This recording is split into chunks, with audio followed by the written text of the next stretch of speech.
having enhanced earnings in the app market. Before we start, let me give you a little backstory on how I came up with this idea of using the economic knowledge to explain the app market.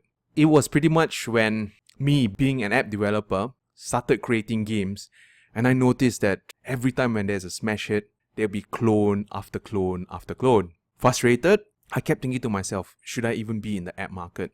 And one day, while sitting in my MBA class, we studied some economic theories, and this gave me some hope as an app developer after studying the macroeconomic theory, which has been seen from industry to industry, which I'm going to share with you. So when the app market initially started, back in 2007, I think, app developers would make relatively simple apps like the Torchlight app and also apps like maybe a farting app.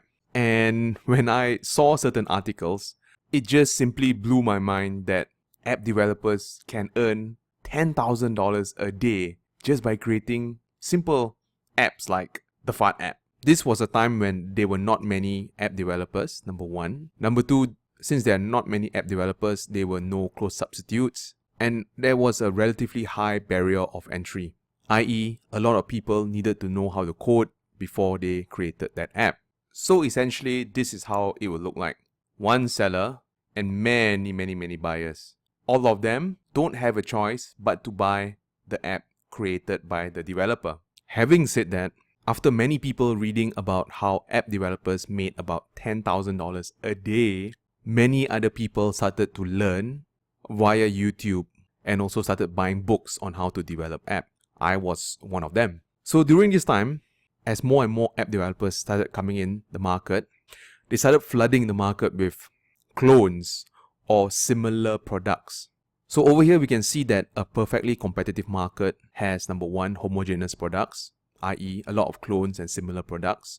And number two, since there are a lot of content on YouTube showing people how to develop apps, there are less entry and exit barriers into the market. Number three, we can see that there are more buyers and sellers in the market. And number four, since the app market uses a search engine, now the buyers would have perfect knowledge on how much each app costs. And when having perfect knowledge, what may happen is that if two apps have similar features, one is selling for $1 and the other is free, chances are the buyer shall download the free version.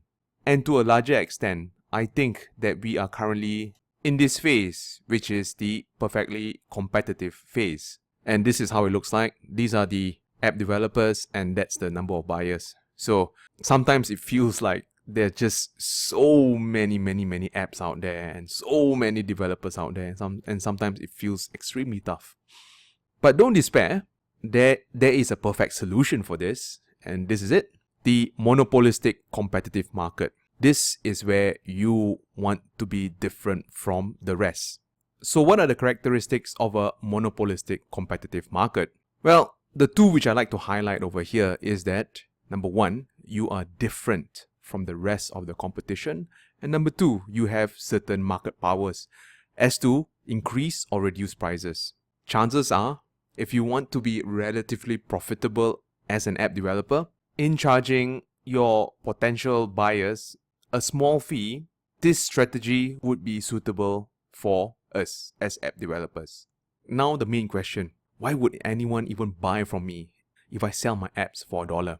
Here are some examples of certain players which are different from the market.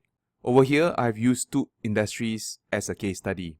Number one are the shoes industry, whereby we can take the example of Nike or Nike, differentiating themselves by making shoes which have better technology when compared to the rest of the competitors. And the second industry would be the fashion industry. And for instance, shirts. As we know, shirts, not much of technology goes behind it. However, if a company advertises enough and make it seem more desirable than the rest of the normal generic shirts, they may be able to sell it for a much higher price. Point which I'm trying to make over here is that I know that the markets are relatively competitive, but we have seen over and over again, if you differentiate yourself against the rest of the competition, and if your product has more value than the rest of the other app developers, you may find some economic profit. Don't give up. Continue.